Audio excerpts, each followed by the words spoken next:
കൊട്ടിയൂരപ്പ നിൻ തൃപ്പാദങ്ങളിൽ ഞങ്ങൾ അർപ്പിക്കുന്നു എൻ്റെ ജീവിതം.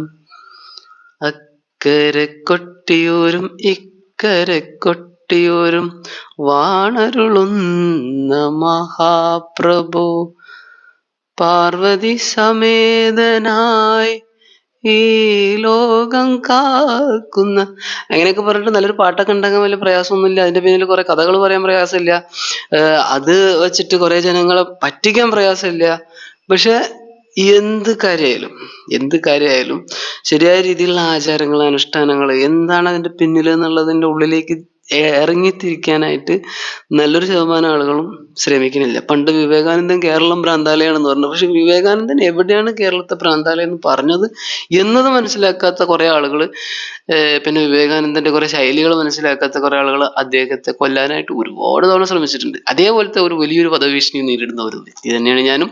എന്നെയും കൊല്ലാനായിട്ട് ഒരുപാട് തവണ പല ആളുകളും പല വിധത്തിൽ ശ്രമിച്ചിട്ടുണ്ട്. ഒത്തില്ല. കാരണം എന്താന്ന് വെച്ചാൽ നമ്മുടെ കൂടെയുള്ള ആൾ അങ്ങനത്തെ ആളാണ്. അപ്പോ എന്നെ പറ്റിയിട്ട് അറിയുന്ന വളരെ ചുരുക്കം ആളുകളേ ഉള്ളൂ. അതുകൊണ്ട് എൻ്റെ ശബ്ദം അതിൻ്റെ ആ ഒരു എന്താ പറയാ, അതൊരു മാസ്മരികതയാണെന്ന് പറഞ്ഞൊരു വ്യക്തി ഉണ്ടായിരുന്നു ഇന്നലെ. ഞാൻ കൊട്ടിയൂർ പോയ സമയത്ത് ഒരു വ്യക്തി എന്നോട് പ്രത്യേകം പറഞ്ഞു, നല്ല ശബ്ദമാണ് കേട്ടോ. പക്ഷെ എനിക്ക് എൻ്റെ ശബ്ദം ഇഷ്ടമുണ്ടേ. എന്നാൽ പോലും അത് ഇഷ്ടപ്പെടണം. അതേപോലെ ഏതൊരു വ്യക്തിക്കും അവനവനെ ഇഷ്ടപ്പെടണം. അപ്പൊ എനിക്ക് സത്യം പറഞ്ഞാൽ എന്നെ കാണുന്നതും ഇഷ്ടമല്ല, എൻ്റെ ശബ്ദവും ഇഷ്ടമല്ല, ഒന്നും ഇഷ്ടമല്ല. പക്ഷെ എനിക്ക് ഭയങ്കര ഇഷ്ടമാണ്.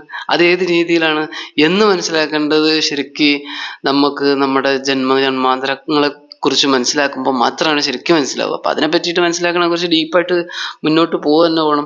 ഈ വക കാര്യങ്ങളൊക്കെ കൂടെ പറയുമ്പോഴേക്കും ഇനി അടുത്ത ടീം വന്നിട്ട് വീണ്ടും ഇവന് ഭ്രാന്തളകി എന്ന് പറഞ്ഞിട്ട് ഭ്രാന്താശുപത്രി കൊണ്ടുപോകാം. പക്ഷെ എന്തൊക്കെ കൊണ്ടുപോയാലും എന്തൊക്കെ മരുന്നടിച്ചാലും എങ്ങനെയൊക്കെ ചെയ്താലും പറയേണ്ടത് പറയുക തന്നെ ചെയ്യും. അതായത് ഈ ഭൂമി കറങ്ങിക്കൊണ്ടിരിക്കുകയാണ്. ഈ ഭൂമിയിൽ ഒരുപാട് മാസ്മരികത നടന്നുകൊണ്ടിരിക്കുന്നുണ്ട്. ദൈവം വാച്ച് ചെയ്തുകൊണ്ടിരിക്കുന്നുണ്ട്.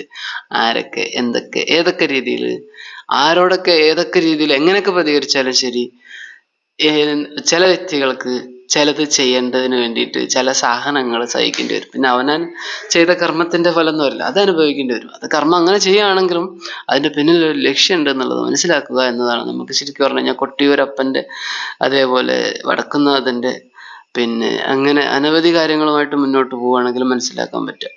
അപ്പോൾ ഈ എന്നെ ഇഷ്ടപ്പെടുന്നവരായാലും ശരി, ഇല്ലാത്തവരായാലും ശരി, നല്ലൊരു ശതമാനം എന്നെ ഇഷ്ടമില്ലാത്തതാണെന്ന് എനിക്ക് മനസ്സിലായി. ആരുടെയും കമന്റ് കാണുന്നില്ല. കമന്റ് കിട്ടിയാലേ ഞാൻ ഇങ്ങനെ ഇനി വീഡിയോസ് ഒക്കെ ചെയ്യുന്നുള്ളൂ.